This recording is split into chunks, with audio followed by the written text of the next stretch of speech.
I'd like to begin by asking a very important question. What happens when a government tries to solve a problem without listening to the people most affected by it? It is not merely about being present. It is about being included, valued, and heard in and before decision making is done. Because when youth are included in decision making, solutions become more sustainable, relevant, and grounded in real lived experience. We all deserve to be counted, considered, celebrated, and connected. So let's raise the bar.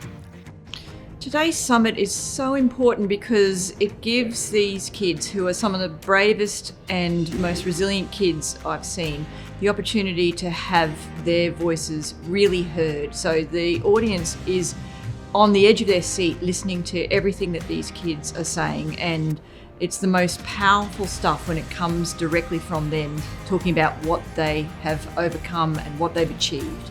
It's phenomenal. This has been a great opportunity for me to stand here and amplify my voice on behalf of the other athletic youth and future Kathy Freemans and Sam Kerrs who need the support now to reach their future champion glory. And perhaps most importantly, it means asking young people for their perspectives, listening with intention, and acting on what we hear. Because when we are trusted with the responsibility, we do not shrink from it, we grow into it.